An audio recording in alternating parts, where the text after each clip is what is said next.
हरे कृष्णा। आप सभी भक्तों का हार्दिक स्वागत है इस प्रतिदिन चलने वाली श्रीमद् भागवतम कक्षा में। नित्यम भागवत सेवया, तो भागवत का नित्य सेवन होना चाहिए, सेवा होनी चाहिए। तो सेवा का अर्थ खाली धूप बत्ती नहीं होता है, सेवा का अर्थ है उसका पठन। किसी भी शास्त्र की सेवा की जाती है जब हम उसको पढ़ते हैं, उसकी सेवा है। और तो नित्यम भागवत सेवया, आज का जो श्लोक है बड़ा महत्वपूर्ण है।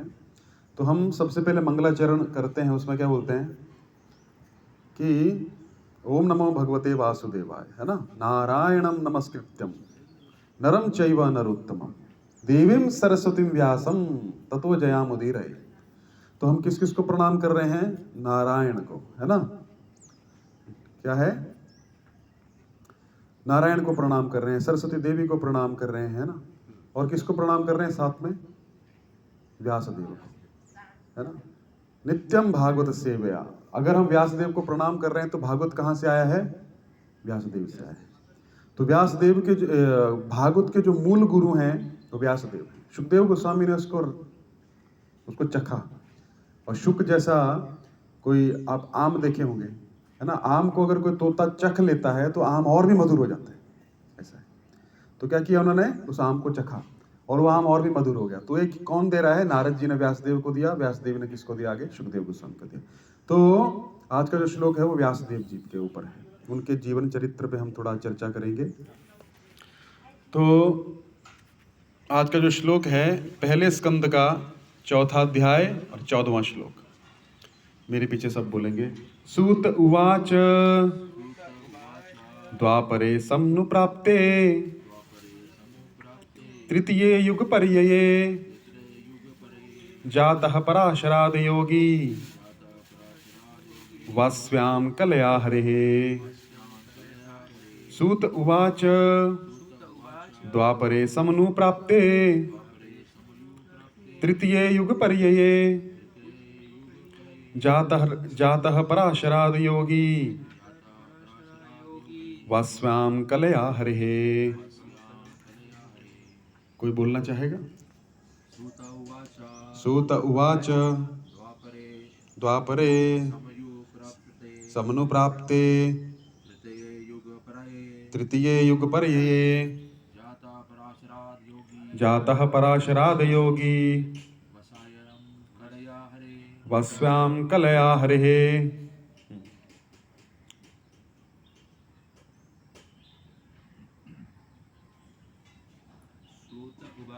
सूत उवाच द्वापरे समनुप्राप्ते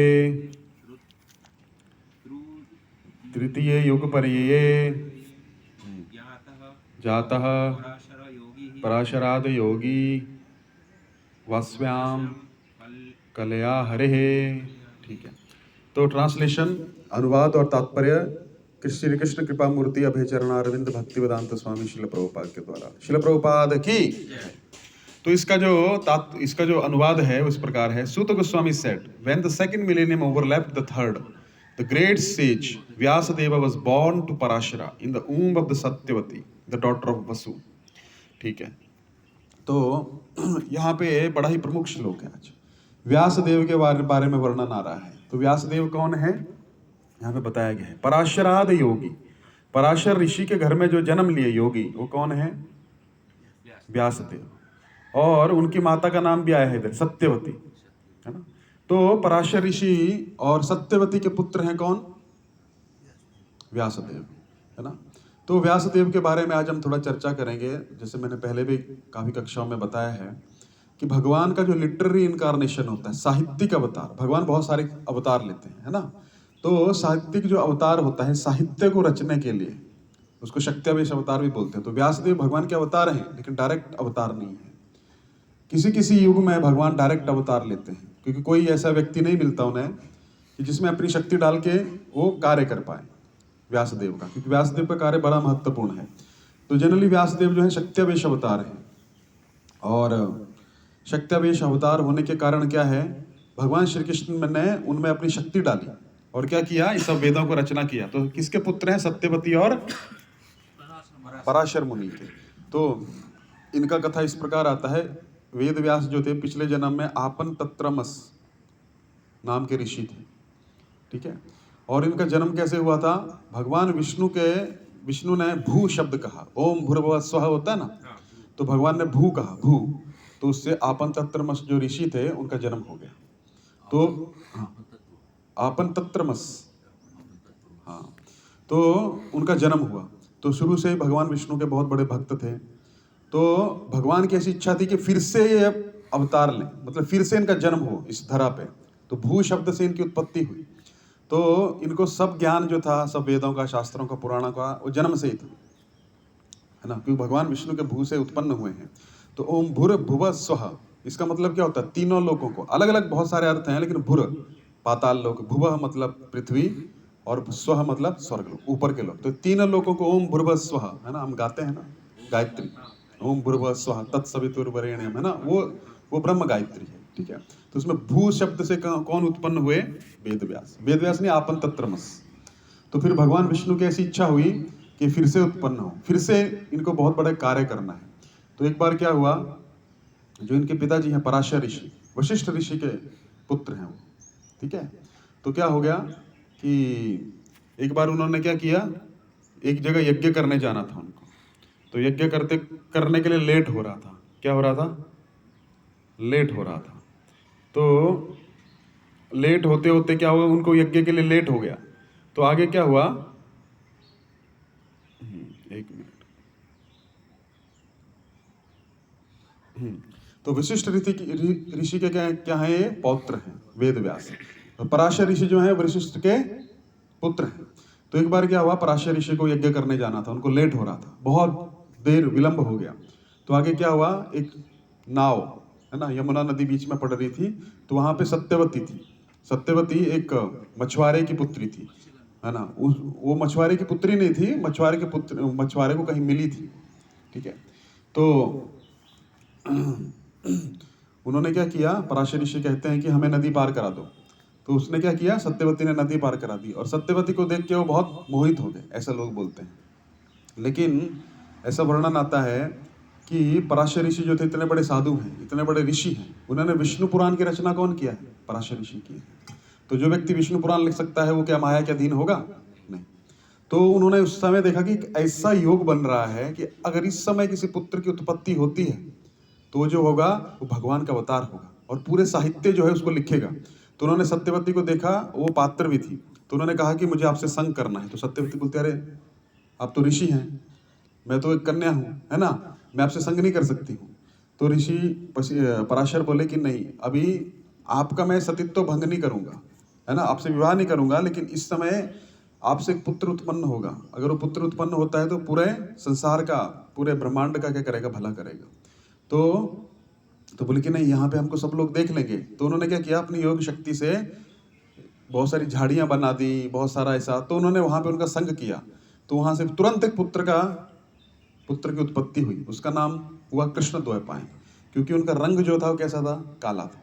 तो कृष्ण हुए। और द्वैपायन का अर्थ होता है आइलैंड। आइलैंड समझते हैं आप? द्वीप, द्वीप होता है ना, जैसे आसपास पानी है और बीच में द्वीप है ना। तो जैसे, तो वो द्वीप कृष्ण द्वैपायन, जिसका जो काले रंग का है, और जिसका जन्म कहाँ हुआ है? यमुना नदी पे कल्पी नामक एक जगह थी, यमुना नदी के बीच में एक द्वीप था, वहां पे उनका जन्म हुआ। तो इसलिए उनका नाम रख दिया गया कृष्ण द्वैपायन। और पराशर ऋषि तुरंत उनको लेके अपने साथ चले गए, है ना। पराशर ऋषि को पता था पुत्र मुझे चाहिए, तो उन्होंने क्या किया, तुरंत उनको लिया। और माता सत्य, वो बड़े भी हो गए, वेद व्यास, ऐसे छोटे नहीं रहे, है ना। बाद में उनका नाम पड़ा वेद व्यास, क्योंकि उन्होंने वेदों का व्यास किया। एक वेद को, ऋग्वेद को 4 में, फिर उपनिषद में, अलग अलग जगह पे बांटते गए, है ना। महाभारत की रचना की। तो ये सब कार्य होना था। तो ये क्या देखे? पराशर ऋषि देखे। अभी ऐसा प्रसंग आता है कि जो चैतन्य चरितामृत में एक श्लोक आता है, वैष्णवेर क्रिया में मुद्रा विजनेय ना बुझाए, कि वैष्णव की जो क्रिया और मुद्रा है उसको साधारण व्यक्ति नहीं समझ सकता है। इसलिए क्या करना चाहिए, जब भी हम भक्ति करते हैं हमको जजमेंटल नहीं होना चाहिए। कोई व्यक्ति अगर देखा, अरे पराशर ऋषि क्या कर रहे हैं, फंस गए हैं, है ना, माया में। क्योंकि पराशर ऋषि जो कार्य कर रहे हैं वो कोई कर नहीं सकता है ना, क्योंकि उनको वो दिखता जो हमको नहीं दिखता है। तो कभी कभी क्या होता है, हम लोग बहुत जजमेंटल हो जाते हैं, किसी व्यक्ति को जज करना चालू कर देते हैं। यही हमारे भक्ति में पतन का कारण है। तो हम क्या करते हैं, कोई व्यक्ति अगर सेवा कर रहा है, किसी भी प्रकार का सेवा कर रहा है, हम उसमें दोष दर्शन करते हैं। भगवान सब कुछ मंजूर करते हैं लेकिन दोष दर्शन नहीं। तो भगवान में एक गुण है, भगवान किसी का दोष नहीं देखते, है ना। हम भक्ति करने आते हैं, भगवान पिछले जन्मों को तो छोड़ दिए, इस जन्म में हम भगवान हमको जानते हैं कि हम क्या क्या किए हुए हैं और अभी भी क्या क्या करते हैं, लेकिन भगवान कभी बोलते हैं? नहीं बोलते। भगवान अच्छे गुणों को देखते हैं। तो इसलिए क्या करना चाहिए, हमें वैष्णवों में अच्छे गुणों को देखना चाहिए और कभी भी, है ना, निंदा नहीं करना चाहिए। क्योंकि निंदा एक ऐसी चीज़ है, क्योंकि निंदा जो व्यक्ति करता है उसका आधा फल उसको ट्रांसफर हो जाता है, उसने किया है कि नहीं किया। मैं हर बार एक स्टोरी बताता हूँ। एक व्यक्ति था, एक राजा थे, उन्होंने क्या सोचा, सारे ब्राह्मणों को हम भोजन कराएंगे, है ना, सारे ब्राह्मणों को हम क्या कराएंगे, भोजन कराएंगे। तो सारे राज्य के ब्राह्मणों को बुलाया गया, लाखों करोड़ों ब्राह्मण आए और खुले में प्रसाद बना रहे थे लोग, खीर बना रहे थे। खीर बनाते बनाते क्या हुआ, सब अच्छे से कार्य चल रहा है। एक दिन क्या हुआ, खीर बन रही है, एक ईगल, चील जो थी उसने एक मरा हुआ सर्प देखा और गई और मरे सर्प को अपने पंजे में उठा लिया। पंजे में उठाने के बाद क्या करा, उड़ने लगी। तो क्या हुआ, वो पंजे से वो सांप छूट गया और कहाँ गिर गया, खीर के पात्र में गिर गया। अब वो खीर बन रही है और पात्र में, खीर में वो उबल गया, सांप उबल गया। तो क्या हो, सांप में क्या होता है, विष होता है। वो सारा खीर में आ गया, सारा खीर में आ गया। अब राजा ने अपने हाथ से परोसा और जितने भी ब्राह्मणों ने खाया सारे मर गए। अब लाखों ब्राह्मण मर गए एक साथ में। इसका फल किसको जाएगा? ऐसा वर्णन आता है, ब्रह्म हत्या, कोई गाय की हत्या करता है या ब्राह्मण की हत्या करता है, जितने उसके शरीर पे बाल है ना, उतनी बार उसको जन्म लेना पड़ेगा। और कैसा जन्म लेना पड़ेगा, गर्भ में आके मर जाएगा। मतलब जैसे होता है ना, कुछ बच्चे होते गर्भ में मर जाते हैं, तो उतने जन्म तक उसको गर्भ में मरना पड़ेगा, उतने जन्मों तक वो सूर्य की रोशनी नहीं देख पाएगा। तो ब्रह्म हत्या को तो लाखों लाखों मर गए। राजा इतना दुखी हो गया, अब हम क्या करें, ये तो हमसे बहुत बड़ा गलती होगी। किया किसी ने नहीं, इसमें गलती किसी की नहीं है, ना तो राजा की गलती है, ना तो जो कुक, जो रसोइया बना रहे हैं उनकी गलती है, ना तो चील की गलती, क्योंकि चील तो भोग योनि है, चील कर्म थोड़े करता, तो चील भी उसमें भागीदार नहीं है। अब वहाँ पे यमराज जी सोचने लगे, चित्रकेतु भी सोचने लगे, इसका फल जो है किसके सर पे डाला जाए, फल तो देना है किसी को।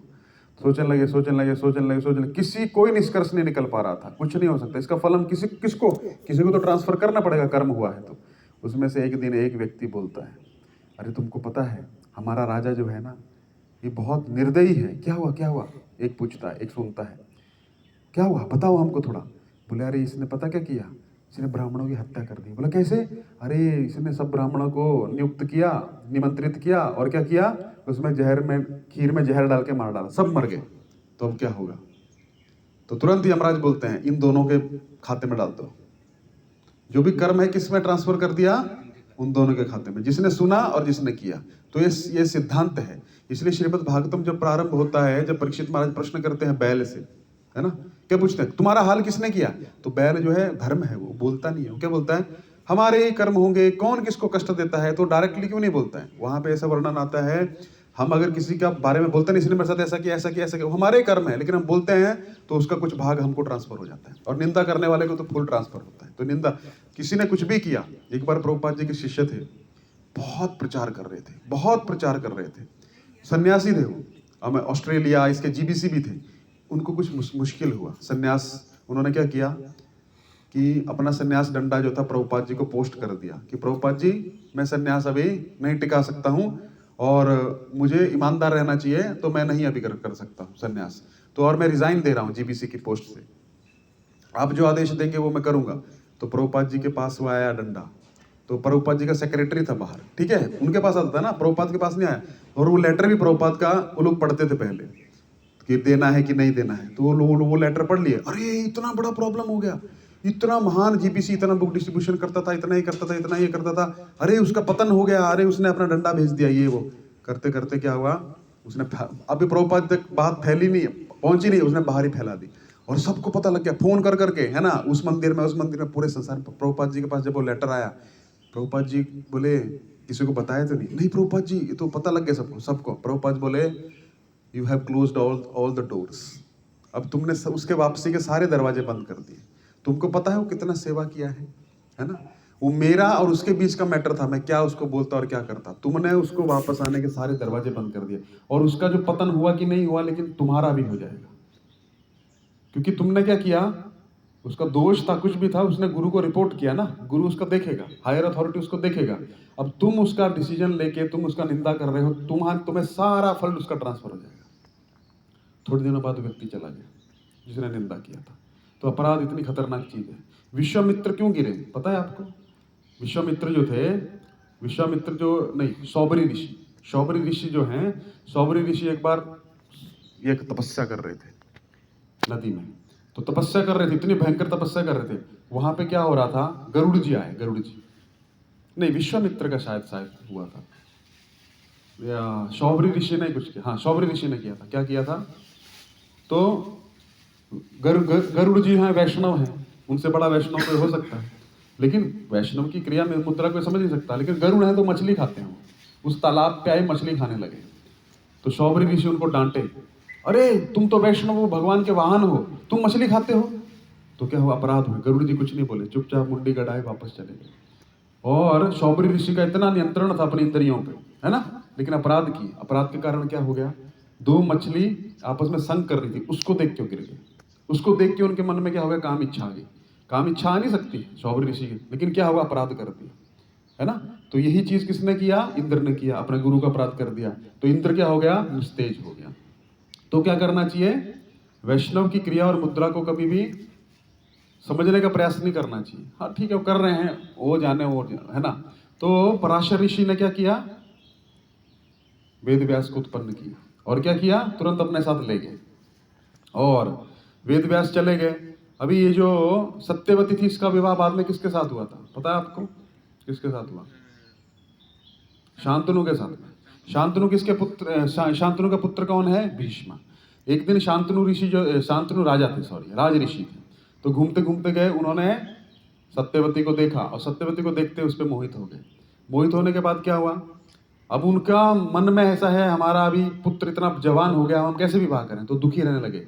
तो जो देवव्रत थे, उनका नाम देवव्रत था पहले भीष्म का, तो पूछते हैं क्या हुआ पिताजी, आजकल आप बहुत दुखी रहते हैं। नहीं नहीं कुछ नहीं है, नहीं कुछ तो कारण है, बताइए। तो बताए, हमारा मन ऐसे मोहित हो गया है, ऐसा है वैसा है।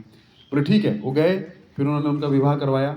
अब बाकी का स्टोरी आप जानते हैं, शॉर्ट में बोल रहा हूँ कि तो जो सत्यवती के पिताजी थे, वो बोलते हैं कि आपको राज्य, आप तो राजा आप ही बनोगे। नहीं, मैं राजा नहीं बनूंगा, हमारे इनके पुत्र राजा बनेंगे, सत्यवती के। तो बोले आप तो राजा नहीं बनेंगे, लेकिन आपके आपके पुत्र, बोले जाओ, मैं विवाह ही नहीं करूंगा। तो उन्होंने विवाह ही नहीं किया, है ना। तो विवाह न करने के कारण क्या हुआ, उन्होंने ऐसा तपस्या लिया राजमहल में, ऐसा करने के बाद तो उनका नाम हो गया भीष्म। ऐसी भीषण प्रतिज्ञा उन्होंने लगी, तो नाम हो गया भीष्म। अब क्या हुआ, जो सत्यवती और शांतनु के आगे दो पुत्र हुए, चित्रांगद और विचित्र वीर्य। चित्रांगद जो था उसको गंधर्वों ने मार डाला, विचित्र वीर्य जो था उसको, उनको क्या करना था, विचित्र वीर्य को विवाह करवाना था। तो सत्यवती बोली भीष्म को, उनके पुत्र ही लगे एक तरह से, तो बोली कि इसका विवाह कराना है। तो ठीक है, वो गए काशी नरेश के स्वयंवर में गए, वहां पे 3 कन्याएं थी उनकी, अंबा, अंबिका और अंबालिका। तो उसको क्या किया, बोला कि हम आपको विचित्र वीर्य के लिए लेने आए हैं, तो हम आपको जीत के लेके जाएंगे। तो अंबा जो था उसका शाल्व करके एक राजा था, उसके साथ में प्रेम था, तो उसने विरोध किया उसका कि हम नहीं जाएंगे आपके साथ में, है ना। तो अंबा जो थी, तो बाद में भीष्म पितामह को पता लगा, उठा के लेके चले गए उनको तीनों को। तो बाद में पता लगा इसका तो विवाह, इसका प्रेम प्रसंग है, तो उसको छोड़ दिया। अब शाल्व के पास वो अंबा जाती है, तो शाल्व उसको स्वीकार नहीं करता है, बोलता है मुझे आपसे विवाह नहीं करना है। तो भीष्म के पास जाती है कि आप मुझसे विवाह करो, अब आपके कारण ये हुआ। तो भीष्म बोलता है मैं तो नैष्टिक ब्रह्मचारी हूँ, मैं भी नहीं कर सकता। तो अभी बीच में लटक गई, ठीक है। तो उसके कारण उसने क्या किया, फिर जाके तपस्या किया, एक यक्ष को प्रसन्न किया, उससे वरदान लिया, और वो शिखंडी बनी। इसलिए भीष्म पितामह ये चीज जानते थे, इसलिए उन्होंने क्या किया था, अंबा थी ना वो, इसलिए उस पर बाण नहीं चलाया। इसलिए वो क्या हुआ, उन्होंने खुद ही बताया था, शिखंडी जो है पिछले जन्म में स्त्री थी, तुम शिखंडी को सामने रखोगे। अर्जुन ने एक बार पूछा था, विनम्रता एक ऐसी चीज है, विनम्रता पूर्वक जाके अर्जुन ने प्रणाम किया भीष्म पितामह को, और कहा हम आपको कैसे जीत सकते हैं। बोला मैं बताऊंगा। इतना प्रसन्न हो गए, अपनी मृत्यु का राज बता दिया। तो फिर वो अंबा को, तुम शिखंडी को सामने रखना, तुम मुझ पर बाण चलाना, मैं बाण नहीं चलाऊंगा। तो फिर इस तरह से मारा था। तो अंबिका और अंबालिका बची। तो अभी ये जो विचित्र वीर्य था, शादी होते होते मर गया। जब शादी हो रही थी ना, विवाह हो रहा था, मर गया। अब आगे वंश कैसे चलेगा। तो क्या सोचे, ये जो राज था ना सत्यवती का, कि व्यासदेव उत्पन्न हुए हैं, ये उन्होंने किसी को भी नहीं बताया था, है कि नहीं, किसी को भी नहीं बताया था। अब किसी को भी नहीं बताया था, लेकिन अब पुत्र तो उत्पन्न करना है, तो उन्होंने किसको बताया? भीष्म को बताया कि मेरा एक पुत्र है, उसका नाम है व्यासदेव। तो ऐसा पहले के युगों में ऐसा प्रावधान था, लेकिन अभी नहीं है। उसको नियोग बोलते हैं, नियोग। नियोग का अर्थ होता है अगर किसी को बच्चा नहीं उत्पन्न हो रहा तो उसका भाई उसकी पत्नी का संग करके बच्चा उत्पन्न कर सकता है। लेकिन बच्चा किसका कहलाएगा? किसका? जिसकी पत्नी है। जैसे आगे ये जमीन है, जमीन आपने बोई, आपने किसी को दी वो, और उसका फल जो है वो जमीन का पे अधिकार किसका है? आपका है ना। तो उसने उसमें खेती किया, तो खेती करने के बाद जो फल आया वो आपका ही कहलाएगा। उसी प्रकार वो वेद व्यास को बुलाया गया, क्योंकि वेद व्यास तपस्वी थे, उनको कुछ पता नहीं था। तो जब वो आए, बोला मैं आऊंगा थोड़ी देर के लिए, संग करूंगा, मैं चला जाऊंगा। बोले ठीक है, तैयार रहना। अच्छा आए, पहली बार संग किया अंबिका का। अंबिका ने जैसे उसका भयानक रूप देखा, किसका? वेद व्यास जी का। साधु है ना, ऐसा बड़ा बड़ा बाल है ना, बड़ा बड़ा बाल है, जटा है ना। तो उसके कारण क्या हुआ? जटा है, तो उसके कारण क्या, वो डर गई, उसने अपनी आंख बंद कर दी। और जैसे आंख बंद की तो क्या हो गया? कंसेप्शन हो गया। कंसेप्शन मतलब उसी तरह उसी समय वीर्य स्खलन हुआ, और बच्चा क्या हुआ? अंध पैदा हुआ। उसका नाम हो गया धृतराष्ट्र, है ना। जब वो बच्चा पैदा हुआ तो बोले, अरे ये अंधा कैसे चलाएगा, अब फिर से संग करना पड़ेगा। अब अंबालिका के पास भेजा। तो अंबालिका जो थी, उसने जब उनको देखा वेद व्यास को, फिर से आए वो, तो तुरंत आते थे वो, है ना। ऐसा नहीं था बैठे, तुरंत आएंगे, संग करके चले जाएंगे। तो क्या किया उन्होंने? जैसे उनको देखा पीली पड़ गई, पीली पड़ गई ना डर के मारे। तो जो बच्चा उत्पन्न हुआ वो क्या हुआ? पांडु। वो पीला था, पीलिया था उसको जन्म से। अच्छा चलो ठीक है, बोला अभी एक तो ठीक करना पड़ेगा कोई, तो फिर से अंबाली, फिर से क्या करेंगे? अंबिका का संग कराएंगे। सत्यवती बोलती है, लेकिन अंबिका डर गई। अंबिका ने बोला, अरे ये तो बहुत खतरनाक आदमी है ना। तो क्या किया उन्होंने? अपनी जगह दासी को भेज दिया, और दासी का संग किया। दासी एकदम काम एंड कूल रही, एकदम शांत भाव में। अब जो बच्चा उत्पन्न हो उसका नाम हो गया विदुर। इसलिए विदुर इनके भाई हैं, तीनों के तीनों भाई हैं आपस में, लेकिन वो दासी पुत्र कहलाते थे। क्यों? पिता एक है, लेकिन वो पुत्र किसके कहलाएंगे? पांडु के। हालांकि पांडु के पुत्र ने, पांडु का तो देहांत हो गया बाद में, है ना। ये जो 5 पांडव थे, ये भी, इनका भी, है ना। तो ये इंद्र का था, कोई धर्मराज का था, है ना, इस प्रकार से थे। तो उसी प्रकार ये धृतराष्ट्र, पांडु और विदुर आपस में भाई हैं। तो उस प्रकार से उनका फिर आगे वंश चलता है। तो ये वेद व्यास जो है, उनके स्वयं का पुत्र एक और है, जिसके बाद जो बहुत महत्वपूर्ण है, हम पढ़ते हैं। कौन है? सुखदेव गोस्वामी। तो उनका एक और पत्नी हुई, जाबाली ऋषि की पत्नी, जाबाली ऋषि की पुत्री थी वो। उन्होंने अपनी पुत्री का विवाह किससे किया? वेद व्यास से। और उनका नाम हुआ पिंजला, उनकी पुत्री का नाम। जाबाली ऋषि की पुत्री का नाम था पिंजला, और उनका विवाह हुआ वेद व्यास के साथ में। और उनसे जो पुत्र उत्पन्न हुआ वो थे सुखदेव गोस्वामी। तो वेद व्यास जो हैं, ये बहुत ही क्या है, इनका ये इनकी कथा है। तो इसमें बताया गया है कि जब 2 युगों का मिलन होता है, कौन कौन से? त्रेता और द्वापर, है ना। तो उसमें क्या होता है? इनका जन्म होता है। तो असली में मैंने पहले भी बताया था, पहले सतयुग आता है, फिर द्वापर आता है, फिर त्रेता आता है, फिर कलयुग आता है। लेकिन जब 7वें मनवंतर का 28वां साइकिल चलता है, तो उसमें क्या होता है? ये चक्र के भगवान श्री कृष्ण स्वयं एक दिन में आते हैं, है ना। उस दिन में आते हैं, उस दिन में एक बार आते हैं। तो त्रेता जो है वो पहले हो जाता है, और द्वापर जो है बाद में हो जाता है, ऐसा। तो इसमें क्या वर्णन आ रहा है कि वेद व्यास ऋषि का जन्म कैसे हुआ, इसका आज हमने कथा का श्रवण किया। तो जो पराशर ऋषि थे, इन्होंने बहुत तपस्या किया था, तो शिवजी ने वरदान दिया था उनको, आपको एक ऐसा पुत्र उत्पन्न होगा आपके कुल में कि जो क्या करेगा? ये पूरे ग्रंथों की रचना करेगा, और पूरे संसार के लिए क्या क्या छोड़ के जाएगा? श्रीमद् भागवत, और अपने पुत्र को देगा श्रीमद् भागवत। तो आज का जो श्लोक था ये बहुत ही महत्वपूर्ण था। क्यों? क्योंकि आज हमने क्या सुना? सुखदेव गोस्वामी, वेद व्यास, पराशर ऋषि, इन सब के बारे में आज हमने चर्चा की। तो इनको हमने समझा कि कौन है, महाभारत में इनका रोल क्या है, कहाँ से आ रहे हैं। तो अगर किसी कुछ प्रश्न है तो आप पूछ सकते हैं। बहुत बहुत धन्यवाद। हरे कृष्णा।